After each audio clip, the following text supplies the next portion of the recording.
เขาพูดแสดงนะทางอยู่พุ่นมันกระทำเช่นธรรมดาเลยโอ้โหนี่จะเป็นนับคนเล่นอยู่ได้มาเลยเบอร์เองเลยให้จะเป็นเบอร์ชอบ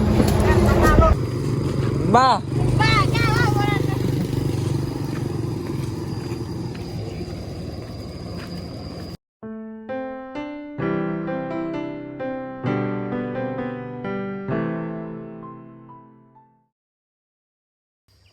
การทักทายสบายดีพ่อแม่พี่น้องเมื่อทุกๆคนเลยเด้อมื้อนี้ก็อยู่กับเบาคอนชนบทคือกับพี่น้องมื้อนี้เบาคอนกับสิมาถ่ายคลิปออกแห่งงานสามัคคีร่วมบ้านของเบาคอนเนาะเพิ่นได้แจ้งมื้อเช้านี้เนาะให้ไป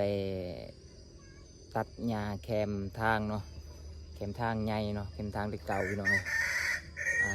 แต่ลุ่มแต่บ้านใต้จนฮอดบ้านเหนือพี่น้องเลยเพิ่นแจ้งมา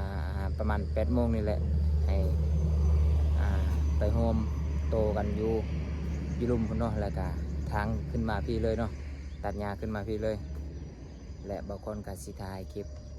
ตามเข็มทางให้พ่อแม่พี่น้องได้รับชมเนาะเพราะว่ามื้อนี้เป็นมื้อพิเศษที่ว่าบ้านของบางคนได้ออกแห่งงานร่วมกันเนาะไปออกแห่งงานสามัคคีกันโอเคพี่น้องไปหับส้มกันเลยพี่น้องและตอนนี้เขาก็กำลังพาคนให้มาคบหน้าคบตากันก่อนเนาะพี่น้องเนาะ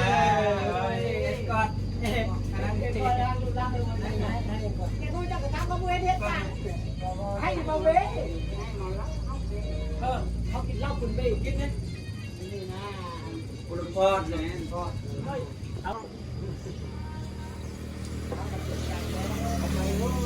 ตรงน้อยต้องไหลให้เจ้าแต่กินน้อยจะไม่ไปกระตรงน้อยเลิกคนเลิกไม่ตายเลยนะกันเท่ายันเล้าเจ้าซ่า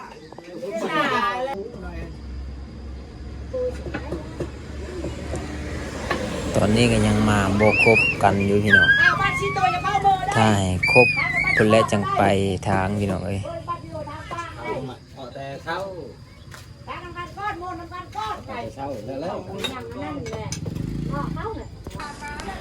โอเคพี่น้องตอนนี้กันหลายคนแล้วเนาะ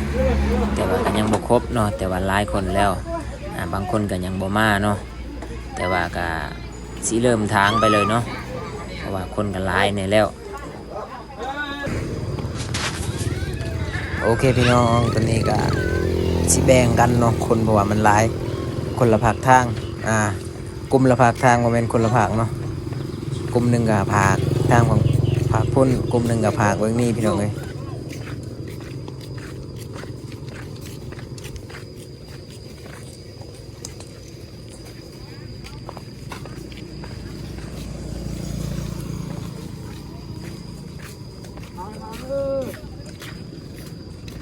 ้ย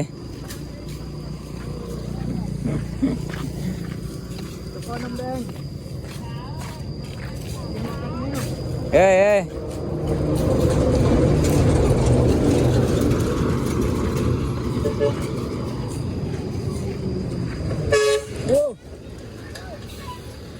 เกือบทำภาพไปพร้อมเลย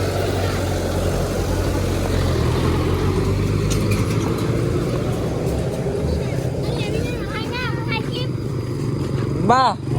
จ้าว่าวันนั้นตอนนี้บางคนกับสีย่างขึ้นเทิงแหละเพราะว่าคนมันอยู่ครบแล้วเนาะแถวลุ่มนี่บางคนกับสีหาบนว่างๆบางคนกับสีเข้าไปทางระบาดนี่เดี๋ยวนี้หาย่างไปก่อนพี่น้องตอนนี้ก็พากันย่างบนพี่น้องเลยเพราะว่าบนไหนแป้นแล้วก็พากันย่างบนใดที่ว่า66แล้วก็เข้าไปทางเนาะบนนี้มันเป็นแปลนในแล้วพี่น้องเลยเพราะว่าหญ้าพอดีกระเทินบนนี้เนาะ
ขบวนฟุตฟื้นขบวนสร้างความสามัคคี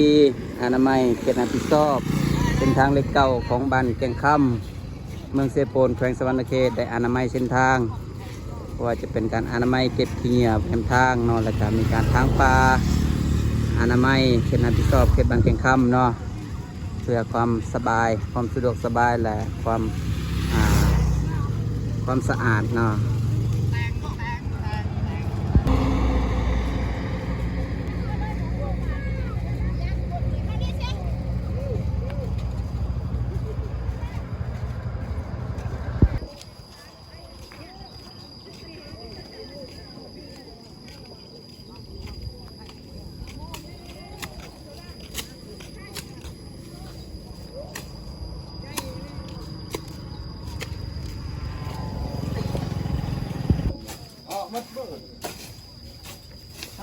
เขาพูดแสดงไหมโอ้ทางเขาอยู่พุ่นมันกระทำเช็ดธรรมดาเลยโอ้โหนี่เป็นนับคนเล่นอยู่ไหนมาเลยเบอร์เองเลยไม่จะเป็นเบอร์สองโอเคเนาะพี่น้องเนาะตรงนี้ก็เรียบร้อยกำลังพากันกลับแล้วพี่น้องเลยหลายคนก็กลับก่อนแล้วเนาะเพราะว่าสำเร็จแล้วเนาะเพราะว่าหญ้ามันก็บ่ได้หกปานใดเนาะก็เลยบนได้แปลนๆกับพากันยางเอาซื่อๆพี่น้องโอเคเนาะพี่น้องเนาะตอนนี้ก็บางคนก็ได้กลับมาเฮือนแล้วเนาะการออกแห่งงานหรือว่าการตัดหญ้าแคมทางก็สำเร็จเรียบร้อยเนาะก็หลายคนพี่น้องเลยจึงว่าสำเร็จไว้เนาะประมาณชั่วโมงนึงนี่แหละหรือว่าบ่ฮอดพี่น้องเลยโอเคเนาะก็สำหรับคลิปนี้ก็ฝากกดไลค์กดแชร์เนาะเพื่อเป็นกำลังใจให้บอคอนเฮ็ดคลิปต่อไปพี่น้องสำหรับคลิปนี้บอคอนก็สิขอจบเพียงเท่านี้เลยเนาะโอเคบาย